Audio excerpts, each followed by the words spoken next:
Well, welcome everybody. We are recording. Welcome to the Creative Pro podcast. We're recording live today at Creative Pro Week 2026. I'm saying that because podcasts live on and on and on. Creative Pro Week 2026 in Nashville, and I'm here today with Dax Castro and Chad Chilius from ChaxChat, and we're going to have a conversation about accessibility. If you're new to the Creative Pro podcast, you can find us in all the places that you find your favorite podcast, including YouTube. You can watch us on YouTube. They're recording us, guys, so sit up straight. No picking Smile. your nose. Yeah. For those of you that are here in person, thank you for coming to our event. If you're listening to this and wishing that you had been here live, for listening to the podcast, you can use the code podcast for $100 off the next Creative Pro event. Podcast, easy to remember. All right, we really appreciate all of you being part of our community, and we're so glad you're here, whether you're in person or whether you're listening to us online. We appreciate you being here, and let's get this thing started. I'm going to start by asking Dax and Chad a couple questions, but I really am hoping that each of you in the audience have a question that you want to ask. We have a microphone here in the front of the room.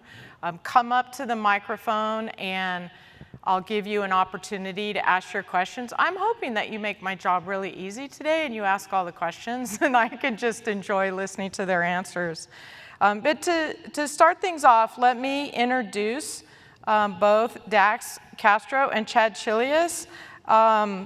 They are part of ChaxChat, and they provide accessibility training, and you also provide accessibility services to people. They are document accessibility specialists.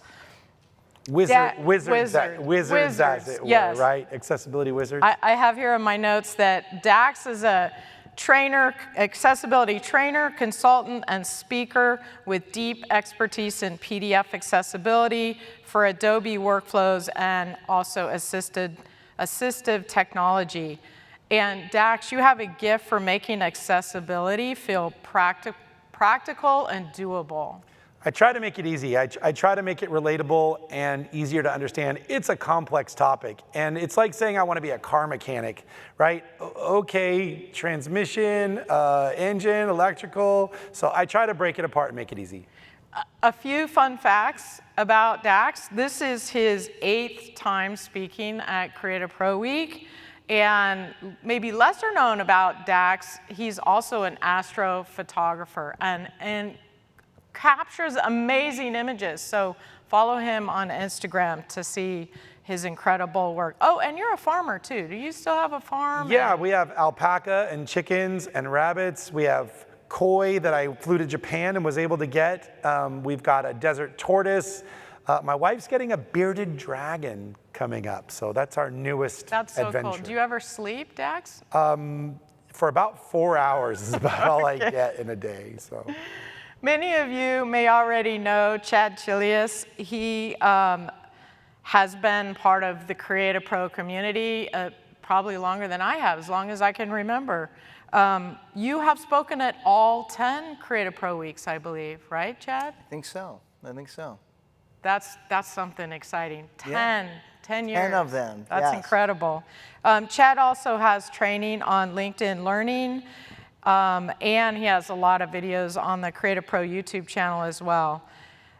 He spent many years helping people work smarter with InDesign, Acrobat, and publishing workflows. And when Chad's not teaching us about accessibility, he's probably out riding his bike, right? All right, I wanted to start by asking each of you, we'll start with Dax and then go to Chad because you're sitting here on my left, Dax. Can you share your journey into accessibility? You're both like the experts. You're the two that we turn to for our answers, but You didn't start off an accessibility expert. How did you end up at the place that you're at now? Where did that begin for you? So it began probably most like many people in this room. Someone walked in my office, knocked on the door, said, hey, we need to start making our stuff accessible. Anybody know what that is? No, but let me find out. And I've been using InDesign since it was Aldus PageMaker. I mean, I learned WordPerfect for DOS. I mean, I've been using computers for a long time, and I was a graphic design specialist. So it was already partially in my wheelhouse. And so I started learning, and Bevy Chagnon was my mentor, and she's great and has been a pillar in the community for a long time. And it just fed my ADHD. As a person with ADHD, I love solving puzzles, I love connecting dots, I love finding patterns, and I love solving things. That dopamine hit of I've made it, it was just so great. And I have a lot of hobbies and interests, but only a few stick. And accessibility was one of those ones that stuck. And I just deep dove and started really deep diving. And then I met Chad at Creative Pro Week in Seattle. Wow. Yeah, my first Creative Pro Week. And that's, you know, kind of, yeah, how I jumped into it. That's fantastic. You just accidentally found your way into accessibility and loved it and just became the expert. Well, and then at the place I was in, accessibility wasn't the focus, but was the focus for the client. And then I moved to another position where I started an accessibility department. And then I moved into another position where I thought it was a good opportunity, turned out not.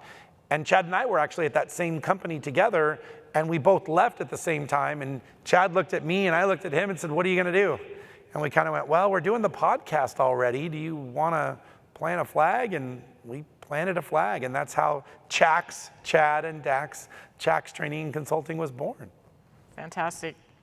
Chad, we've known each other long time. Long time. I think maybe before you were the accessibility guy. I think we've known each Absolutely. other that long. Yeah, for sure. Yeah. So how did you become the accessibility expert that you are today?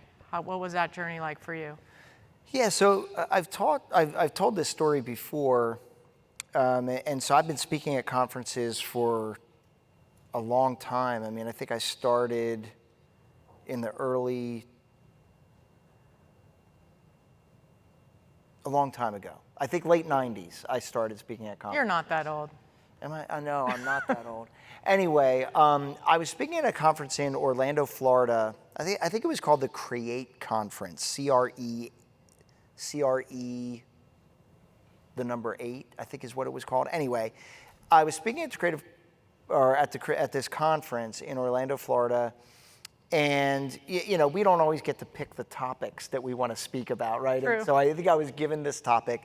Somebody wanted me to talk about the PDF format. And at the time, so for some of you this might be hard to believe, but at the time, Adobe Flash was built into the PDF format, right? You remember this, right? And so I was doing a presentation at this conference about all the cool stuff you could do with a PDF file, and it involved video, animations, 3D modeling, like you could do all this crazy stuff in a PDF, which Adobe later just completely killed, right? And I'm talking about, you know, all this great stuff, and this woman in the back of the room raised her hand. And I was like, yes, what's your question? And she said, this is all great, but is it accessible, right? Now, every speaker's worst nightmare is to be asked a question that you know nothing about, right? And she mentioned this term accessibility, and I'm like, I have no idea what you're talking about, right? And somehow I talked my way out of it, and I kept rolling, you know, moving forward, right? But when my talk was over, she came up to me and introduced herself, and she worked for the Social Security Administration in Washington, D.C., which is why accessibility was so important to her. And her and I became fast friends. We're still good friends to this day. Her name's Victoria Richards. I hope I'm allowed to say that, but too late. But she's a really sweet lady. She's retired now. But she kind of introduced me to this concept of accessibility. And I'm just kind of a geek, you know, when it comes to technology and stuff like that.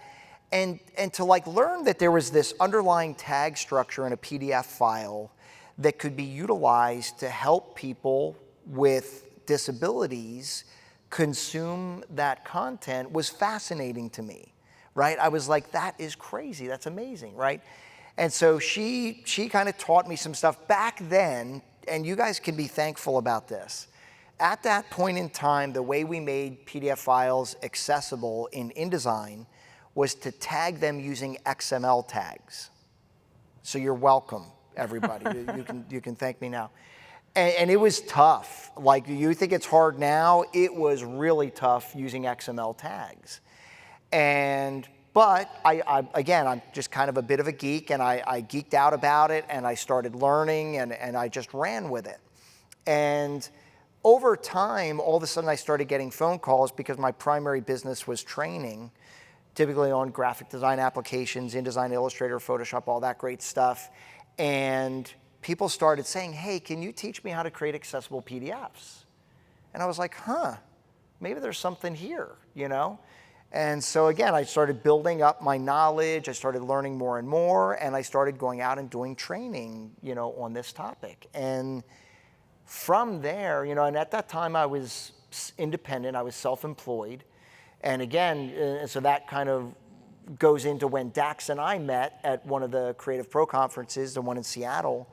And it was so cool to meet another person that was into this topic, right? You know what I mean? Like, he and I became super fast friends because, like, oh my God, now I can talk about accessibility with somebody else. And Dax kind of alluded to our path along the way. You know, he and I went to work for a company that was, in hindsight, it was a poor choice. But also, without that experience, we never would have started our own company. That's true. And so for that, I need to be thankful that it happened to us, right? I need to be thankful that it was a rough year, wasn't it, buddy? Well, you know? I mean, you know, they say in all things opposition, this was definitely the dark side. So it really was. And I don't want to go into too much detail. The one thing I will share with you is that in a year of employment, Dax and I did not get paid on payday 15 times, right? So you guys can kind of understand like how challenging that became for us, and you know, the conundrum that it became. But as Dax had described, you know, we found ourselves on the opposite sides of the proverbial table, and he's like, well, what are you gonna do? And I'm like, oh no, I'm gonna go back to doing what I was. I said, what are you gonna do? And he's like, well, you know, I don't know, because Dax's experience was primarily corporate America. Right.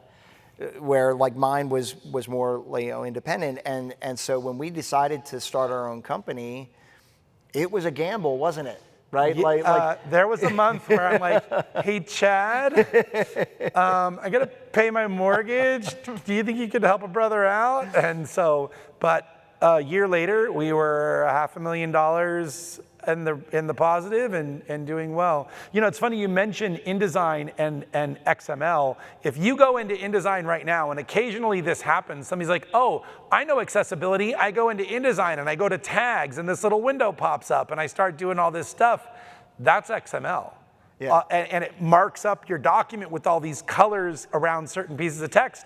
And you think that you're in the right place, but it's XML. So, all right, I'm gonna slow you down, Dax, because we are titling this podcast the Accessibility Quick Start, and I feel like you just went from light waves ahead. Yeah, we opened InDesign, and now we're talking about XML, and you've already gone way over my head. All good. So I also want to remind all of you that are in the audience that please come up and ask questions so that I don't have to think of them all myself. I know you have questions you're thinking of, so please just make your way up there and you can ask him anything. I am going to start with Chad. And Chad, I know you love InDesign, and I mean, you were teaching InDesign before you became an accessibility expert. So if I'm creating a new document in InDesign and I know I'm supposed to be thinking about accessibility, what's the first thing I should do? Turn off auto-generate alt text. I love that. Yeah, that's a good point. Disable auto-generate alt text. I don't know. I find the alt text in InDesign to be like 50-50. You know, for basic photos, it does an okay job. But I mean, that's a hard question, Teresa, because you know, the process of accessibility is really a sequence of tasks, right? And so I could list any one of those tasks and, you know, I think it would be appropriate. So the order doesn't matter? No. They're just important that they all, now I've heard you talk about going into the, it's not XML, the metadata, and you put a title in the metadata. I never even opened that panel before hearing you talk about that. Yeah. So, yeah, explain that better for the audience, because I probably didn't. So, I mean, and again, if you attended my session yesterday, the first session about, you know, accessibility in InDesign, it's one of the first things I showed you. And it's because I consider it a very low-hanging fruit, right? WCAG and the PDF UA standard indicates that every document needs to have a descriptive title.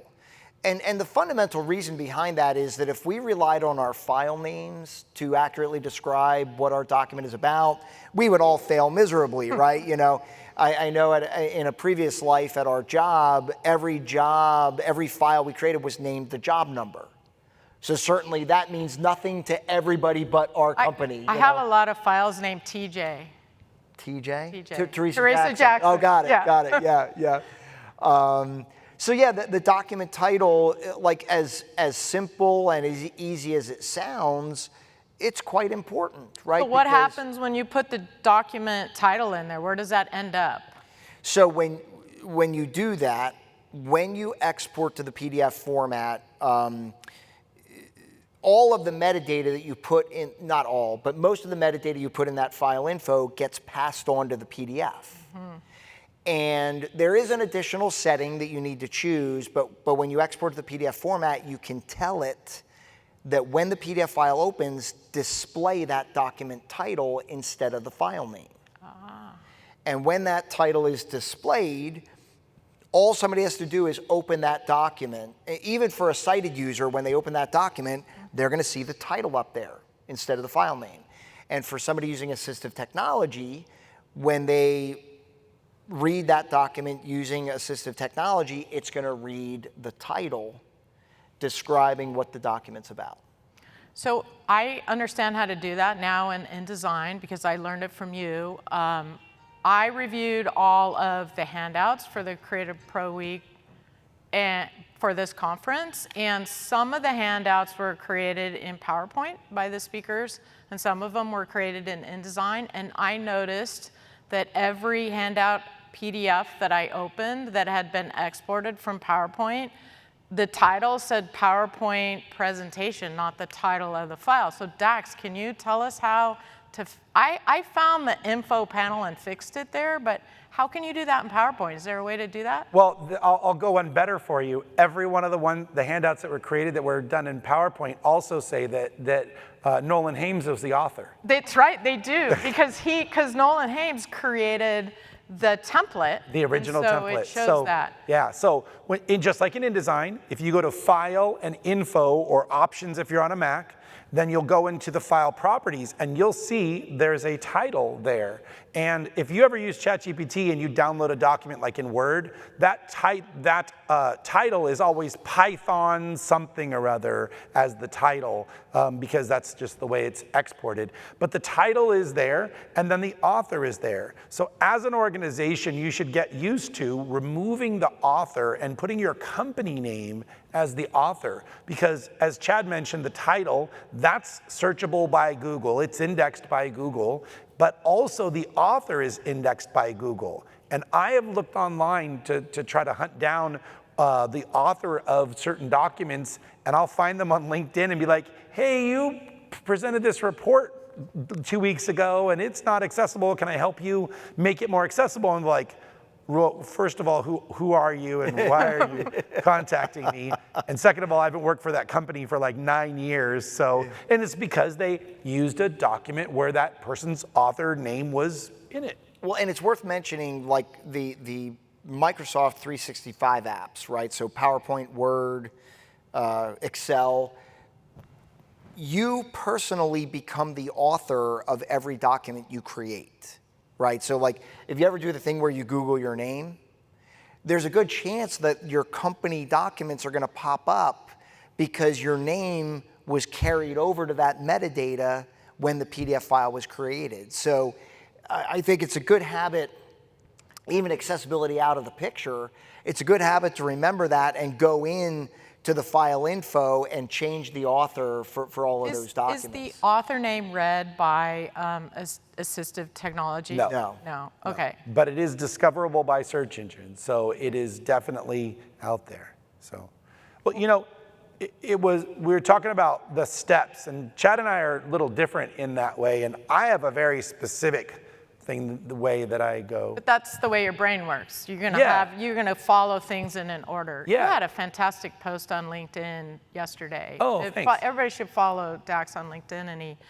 took a picture of his table out there and described like what that all said about you. Anyway, I cut Yeah. you off. Finish what you were saying. No, that's okay. So my LinkedIn article actually was on, I'm a person with ADHD, and I noticed as I came back from my session, I had 3 different types of drinks open on my table, and that's very much how I just roll. I gotta have all my stuff.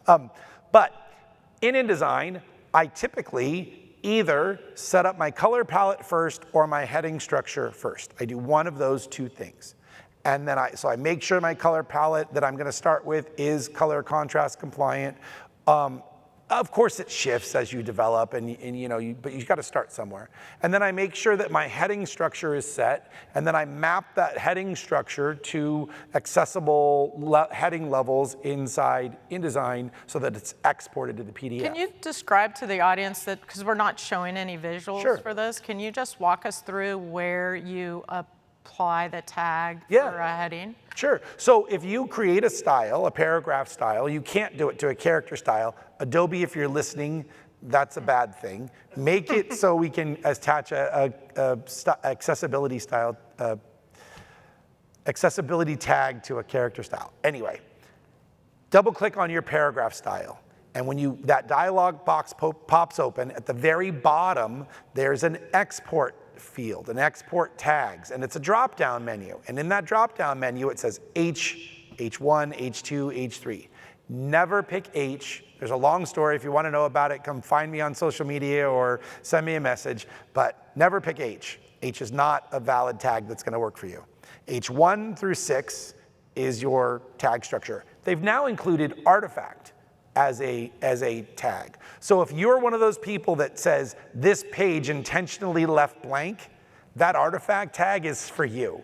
So make a paragraph style called intentionally left blank or blank and apply artifact to that so we don't have to hear it using assistive technology, because who cares if the page is blank? It's the whole point. So how does this tag, say I have a header that I've created and I give it an H1 tag, how is that consumed by somebody who's using a screen reader Sure. to read that content? Yeah, so when we're looking at a magazine, you might look at the table of contents. I look at the pictures and find one that I like. Chad might look at the headings and look for one that resonates with him. So when you have structure in your document like headings, I, as an assistive technology user, can say, hey, tell me all the headings in my document, or tell me all the heading level 1s in my document, and I can get a very quick picture of what my content is, and then choose to launch to any one of those areas and just read that point. So it's the same way that somebody with vision would look at a magazine and look at the titles in the magazine and then stop on that one and go, okay, this is the one I read. So Exactly. That's how, okay, that makes a lot of sense to me. What about the body text or the paragraph text? Chad, do you have to add a tag to that? You really don't. I mean, in InDesign, any style you create by default is mapped to automatic. And I would say 9 times out of 10, what that means is it's going to map to a P tag, right? The exception to that is any text that you've applied a bulleted or numbered list to, then it'll map to a list. But in that situation, it's really, really important that you leave it set to automatic so that you can let InDesign do its job and map it to a list appropriately. A lot of people that I work with their files, they, for whatever reason, want to map a bulleted or numbered list to a p tag, and that breaks it. So you heard me talk about this in my session. It fundamentally violates a WCAG principle called info and relationships. And info and relationships simply says tag content as what it is. If it's a heading, tag it as a heading. If it's a list, tag it as a list. If it's a figure, tag it as a figure. And so by tagging it as a P, all those list items are going to output as a P tag, and then the user doesn't realize they're reading a list of items. What does it sound like when they're hearing the screen reader? Just When like they a read a paragraph? list? Yeah. So when they encounter a list, it'll say list with 12 items.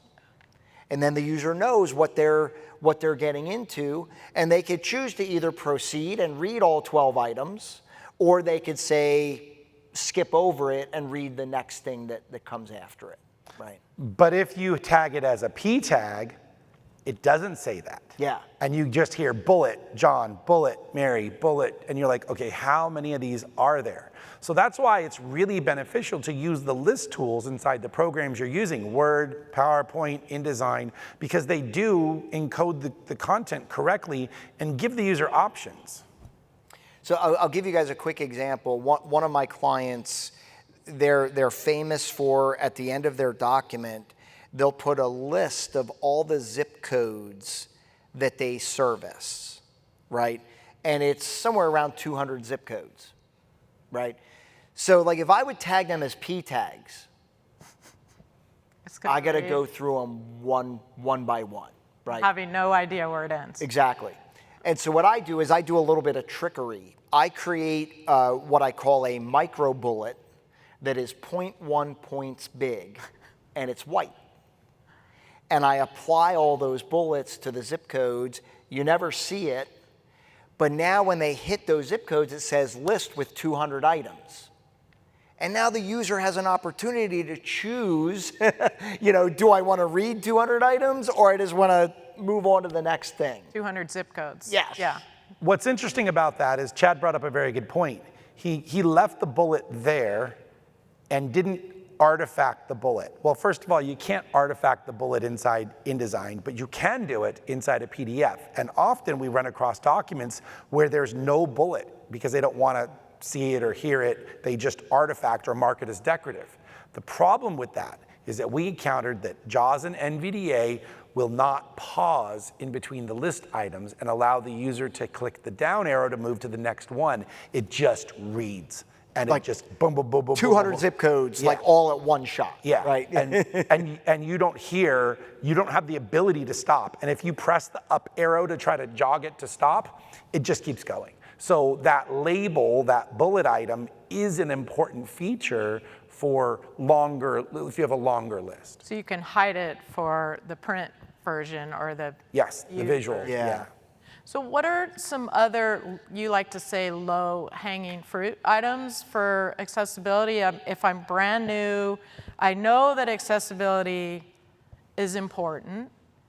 I'm aware of that. I'm not really sure where to start, and I'm not sure what are the most important things that I know with the skills I have right now. What can I be doing to my documents to make them more accessible than they were yesterday? Chad, you want to talk about parent pages and the use of parent pages? I think that's a really important one. Yeah. So I mean, in InDesign, when you leverage parent pages, and it's very standard practice from an accessibility standpoint that all of your running headers and running footers, we artifact that content. Because otherwise it becomes a bit of a disruptive experience, right? So like you're reading a page and you get to the bottom of the page, and then when you go to the next page, it says, Creative Pro Week handout 2026, page 7, just like at a random location in your document. So it's very standard practice to artifact those items. And so in InDesign, when you leverage the parent page, anything you put on the parent page will automatically get artifacted. Now, I'll give you guys a little warning, if you will. oftentimes on those parent pages, we like to put a URL. www.creativepro.com, whatever it might be. If you make that URL a hyperlink, you are going to get an error on every page of your document. Because what happens is that link has nothing to attach itself to because the content on every parent page is being artifacted. And so now you're going to get an error. Do you remember what the error is? Untagged annotation error. Untagged annotation. Yeah. Yeah. There's the two parts of a link. There's the visual text you see that you can touch and click on, and then there's the action that happens behind the scenes that takes you somewhere. And you have to have both parts for that link to be correct. And the untagged annotation says, I've got instructions, but there's nothing on the page that tells me where to go, what to do, or that I can click on. And so what Chad was saying earlier, you can have the URL in there, just don't make it a hyperlink. The benefit, or I don't know which way you want to go with it, whether it's a benefit or a drawback, Acrobat will automatically detect hyperlinks in URLs. So you'll still get the benefit of sighted users, mouse users, to be able to click on that URL and go there. The drawback is that as a non-sighted person using assistive technology, it's invisible. So listening to you, it just occurred to me that we may have listeners, we may have people in the room that are really brand new. Yep. What's an artifact? Marking something as decorative. So you have to ask yourself, if this item weren't here, would the user be missing something, right? And so the little triangle-y parts at the tops of our handouts, I don't need to hear graphic triangle accents for the Creative Pro conference. A little warning symbol that says pro tip, or like where the pro tip is, a little triangle with an exclamation point. I don't need to hear triangle with an exclamation point. But if I've created a circle with a number 1 in it to annotate something on a picture, that's important to know that that's there. So I'd want to mark that as So if there's something visual on the page that is a design that isn't really providing more information about the content, then you would tag it as an artifact so the screen reader doesn't describe it? Yes. Okay. And Hopefully we that as makes designers do that. Yeah, we all do that. Sometimes we have a page of content and you're like, oh man, I only have a half a page of text. So let's drop a photo in there to kind of take up some of the space and make it balanced, White right? space can make us a little uncomfortable. Like, Sometimes. maybe we're not, we're charging too much and we're Yeah, not filling yeah. it. or especially a lot of white space, right? Yeah. So we as designers inherently tend to do that, and we'll add it's a pretty picture, it's nice to look at, but there's really no value, right? The one I can think of, there's that photo everybody uses of the kids running through a field with a dandelion, and the flowers are blowing in the air, right? So we use that because it's a pretty picture. It adds balance to the page. It looks good, but fundamentally there's no value in it, right? And so whenever you have elements like that, and it's a really good point that Dax is making. It's like the first question you want to ask yourself with any graphic element is, does it have value, right? And if the answer is no, well, then we can artifact it. But if the answer is yes, then we get into a whole other discussion of we or somebody needs to describe it, right? And that sounds, on paper, that sounds super easy, right? Like as we sit here and talk about it, it's like, oh, just describe all your images. Until you're sitting in front of your computer, staring at your document, trying to describe a bar graph with 20 data points, and now we're like, we have this paralysis, right? We're like, oh my gosh, I don't know what to say. So, well, if they would have taken my session that was just before, right after lunch, Yeah. they would feel a little bit more comfortable with that. But yeah, there's actually a really cool pro tip for marking something as decorative.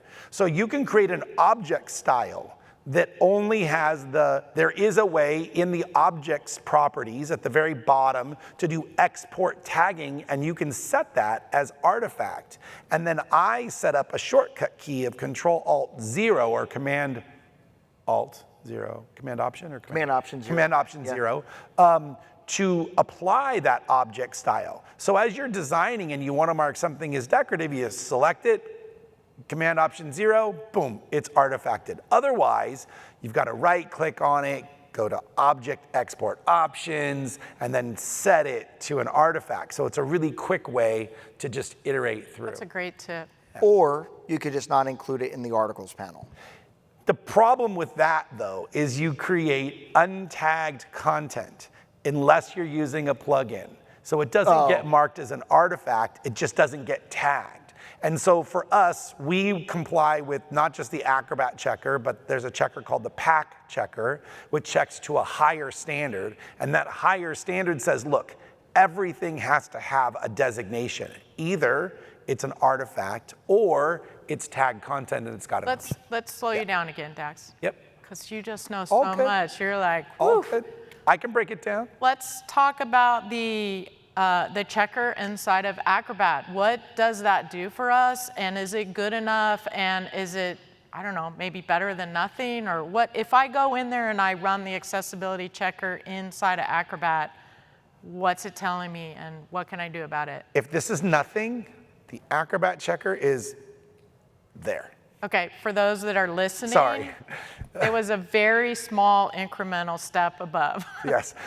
If the Acrobat level is, if 0, nothing is the concrete street, passing the Acrobat checker is like stepping up onto the curb.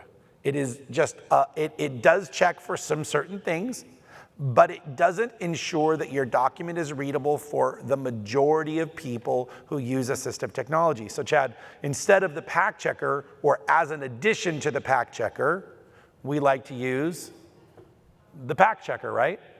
Yes. Yeah. And the PAC checker is a paid tool? No. No? The PAC checker is free. Free. So we have no excuses. The downside to this situation is that it's currently Windows only.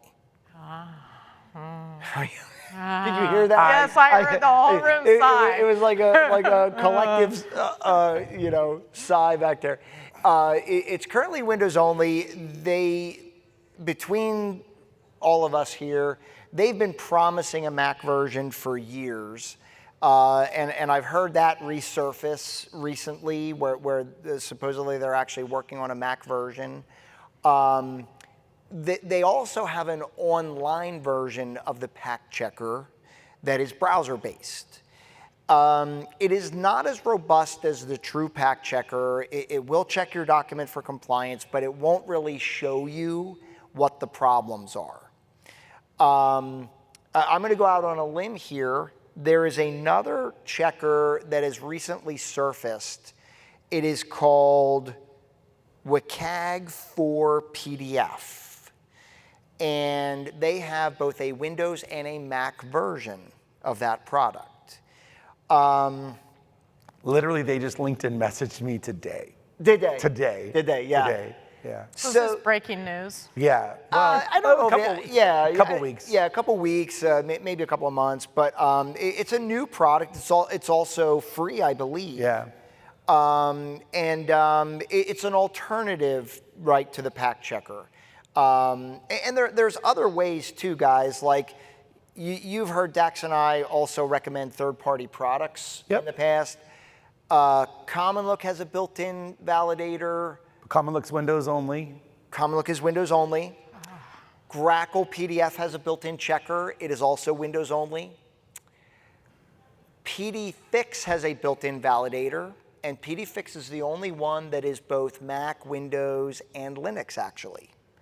So, if you're looking for a way to validate your PDFs, that's an option, but it is a paid option, right? So, I know we're throwing a lot of things out there to people, but Do you have conversations with Adobe about this? Is there any have hope we- that have we ever? I'm gonna stop it right there. I'm gonna throw down the flag, and I'm gonna say,